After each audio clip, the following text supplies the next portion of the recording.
నమస్తే BCN news కి స్వాగతం. నా పేరు నీలిమ. ముందుగా ముఖ్యాంశాలు. నర్సాపురం పార్లమెంట్ నియోజకవర్గ అభివృద్ధికి కృషి చేస్తా. నర్సాపురం అసెంబ్లీ క్రియాశీలక కార్యకర్తల సమావేశంలో కేంద్ర మంత్రి శ్రీనివాస వర్మ వెల్లడి.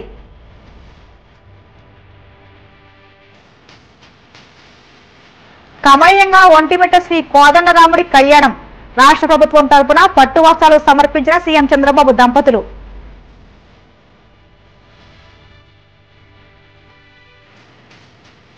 ప్రభుత్వ వైద్యశాలలో అత్యాధునిక సేవలు. ఒంగోలు సర్వజన ఆసుపత్రిలో 6.06 కోట్లతో ఏర్పాటు చేసిన క్యాత్ ల్యాబ్ ను ప్రారంభించిన మంత్రి సత్యకుమార్.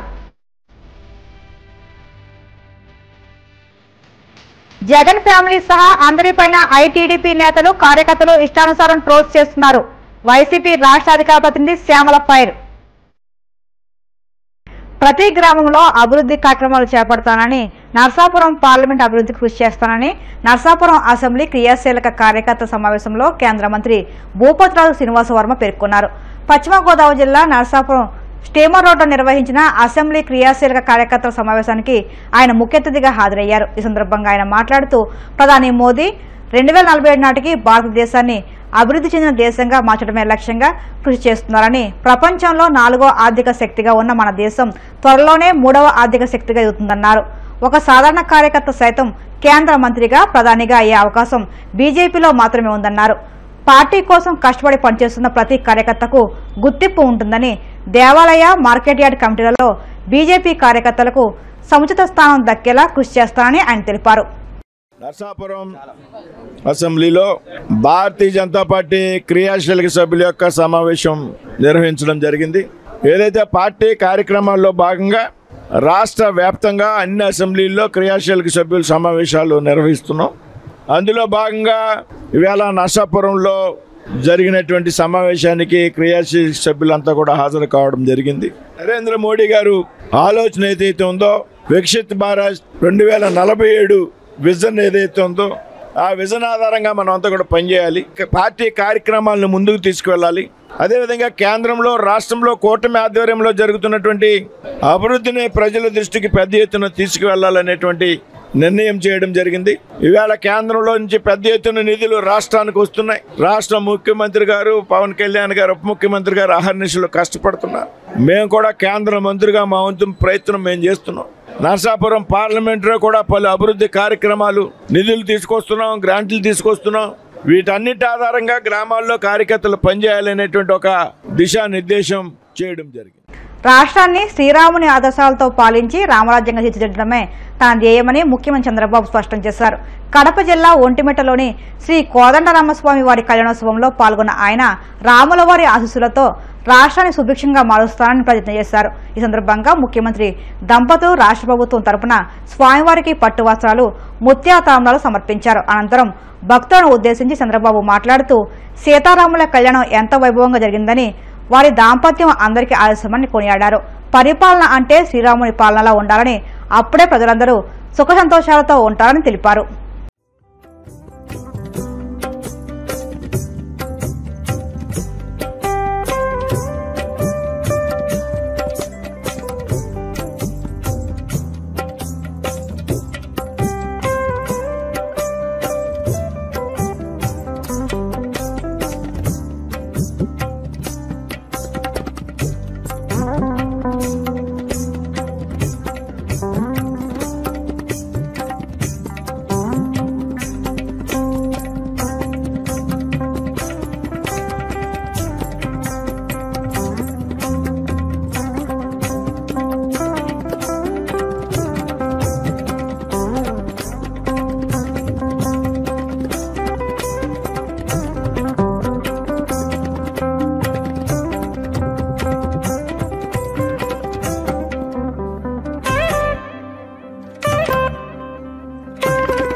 పండుగగా మనమందరం సీతారామ కళ్యాణానికి వచ్చాం. ఒక బ్రహ్మాండమైన ఉత్సవం అంగవైభవంగా జరిగింది. మీ భక్తి చూసినప్పుడు నాకు అనిపిస్తుంది, ఈరోజు నిజంగానే శ్రీరాముడు సీత దిగి వచ్చి కళ్యాణం చేసుకుంటే ఇంత వేలాది మంది భక్తులు ఏ విధంగా వస్తారో ఆ విధంగా వచ్చి వారి ఆశీర్వాదాలు మనం పొందాం. ఇది మనందరి పూర్వజన్మ సుకృతం అని చెప్పి మరొకసారి మీ అందరికీ విజ్ఞప్తి చేస్తున్నాను. ఈరోజు మనందరం కూడా కొన్ని సంకల్పాలు చేశాం, వారిని తలుసుకున్నాం, వారి దగ్గర నుంచి ఆశీస్సులు తీసుకున్నాం. ఈరోజు మనందరి ధ్యేయం ఒకటే. ఈరోజు సీతారాములు ఎప్పుడు కూడా ఒక ఆదర్శ దాంపత్యం. అదే విషయం కన్నుల పండుగగా మనం విన్నాం, చూశాం. అదే సమయంలో ఎప్పుడైనా సరే పరిపాలన అంటే రామపాలన రావాలి, రాముని పాలన జరగాలని ప్రతి ఒక్కరూ కోరుకుంటారు. ఆ విషయం కూడా మనం గుర్తుపెట్టుకోవాల్సిన అవసరం ఉంది. ఒక ఆదర్శం అంటే తండ్రికి గౌరవం ఇచ్చి ఒక మాట చెప్తే రెండో మాట మాట్లాడకుండా వనవాసం వెళ్ళిన వ్యక్తి శ్రీరామచంద్రుడు అని చెప్పి కూడా నేను మీకు తెలియజేస్తున్నాను. అలాంటి యుగ పురుషుడు యొక్క సీతారామ కళ్యాణం మన ఒంటి మిట్టలో చేయడం, మన అందరం అటెండ్ కావడం, ఇది ఒక అదృష్టంగా నేను భావిస్తున్నాను. విభజన జరిగిన తర్వాత ఒకప్పుడు సమైక్య ఆంధ్రప్రదేశ్లో భద్రాచలంలో సీతారామ కళ్యాణం కానీ శ్రీరామచంద్రుడి దర్శనం చేసుకునేవాళ్ళం.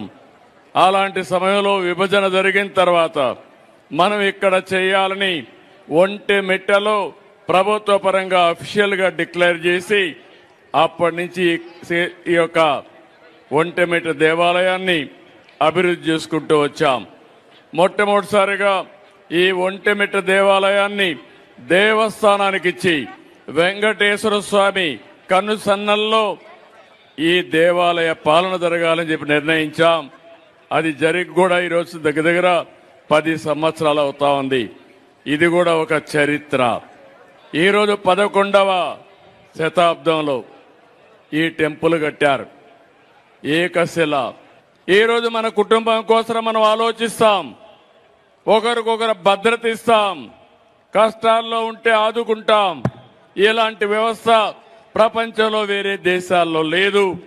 అలాంటి వ్యవస్థను కాపాడుకుని మన తర్వాత కూడా మన వారసులకు మనం అప్పజెప్పవలసిన బాధ్యత మన అందరి పైన ఉందని చెప్పి కూడా నేను మీకు తెలియజేస్తున్నా. నాకెప్పుడు కూడా శ్రీరామచంద్రుడు ఒక స్ఫూర్తి. రాముని పాలన ఇవ్వాలని, రామ రాజ్యం తేవాలని నా ఆకాంక్ష అని చెప్పి కూడా మరొక్కసారి తెలియజేస్తున్నా. అందుకే మీ అందరికీ చెప్తున్నా, ప్రతి ఒక్క వ్యక్తికి విజ్ఞప్తి చేస్తున్నా, శ్రీరాముడు సాక్షిగా చెప్తున్నా, ప్రతి ఒక్కరికి రాష్ట్రంలో మేలు చేయడం నా ఆలోచన, నా ధ్యేయం. తప్పకుండా చేస్తానని మరొక్కసారి శ్రీరాముడి యొక్క సమక్షంలో. ఇటీవల ఒంగోలు జీజీహెచ్ చేసిన అత్యాధునిక శస్త్రచికిత్సలు ఇక్కడి వైద్యుల నైపుణ్యానికి అద్దం పడుతున్నాయని, ఇదే స్ఫూర్తితో పనిచేసి ప్రభుత్వ వైద్యశాలల ఖ్యాతిని ఇమ్మడింపచేయాలని వైద్య ఆరోగ్య శాఖ మంత్రి సత్యకుమార్ యాదవ్ కోరారు. ఒంగోలు సర్వజన ఆసుపత్రిలో 6.06 కోట్లతో ఏర్పాటు చేసిన క్యాత్ ల్యాబ్ను స్థానిక ఎమ్మెల్యే దామచల జనార్దన్తో కలిసి ఆయన ప్రారంభించారు. అనంతరం జీజీహెచ్ వైద్యాధికారులతో నిర్వహించిన సమీక్షా సమావేశంలో ఆయన మాట్లాడుతూ లక్షలు ఖర్చయ్యే యాంజియోప్లాస్టీ, కరోనరీ యాంజియోప్లాస్టీ వంటి శస్త్రచికిత్సలు ఉచితంగా పొందే వీలుందన్నారు. ఇక్కడ వైద్యశాలలో ఆచార్యుల కొరత ఉన్న అసిస్టెంట్ ప్రొఫెసర్ కె వెంకటేశ్వరరావు ఉత్తమ సేవలు అందిస్తున్నారన్నారు. ప్రైవేటు వైద్యశాలల్లో సాధ్యం కాని కఠినమైన శస్త్రచికిత్సలు చేయగలిగిన వైద్యులు ఇక్కడున్నారని కొనియాడారు.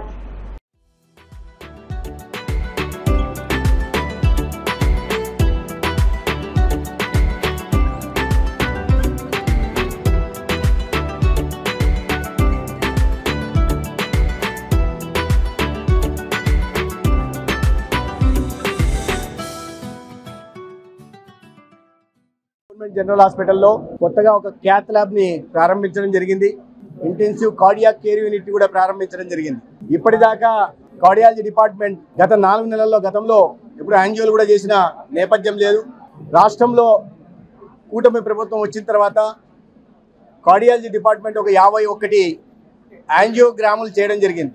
ఇవాళ దాదాపు 6.5 కోట్లతో ప్రారంభించబడిన క్యాత్ ల్యాబ్ కారణంగా ఈ కరోనరీ ఇప్పటిదాకా చేస్తున్న యాంజియోగ్రాములకి అదనంగా కరోనరీ యాంజియోప్లాస్టీ కానీ లేదా పెరిఫరల్ యాంజియోప్లాస్టీ కానీ లేదా ఏట్రియల్ సెప్టల్ డిఫెక్ట్స్ని సరిచేసే విధానం కానీ అందుబాటులోకి వస్తుంది.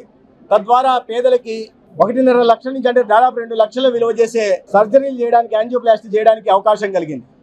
అయితే ఈ సందర్భంగా నేను ఈ జీజీహెచ్ ప్రిన్సిపాల్ గారికి అదేవిధంగా సూపరింటెండెంట్ ప్రధానంగా కార్డియాలజీ డిపార్ట్మెంట్ అసోసియేట్ ప్రొఫెసర్ ఎవరైతే ఉన్నారో కె వెంకటేశ్వరరావు గారిని ప్రత్యేకంగా అభినందిస్తున్నా. ప్రిన్సిపాల్ గారిని మీరు అందరినీ కూడా అభినందిస్తున్నా.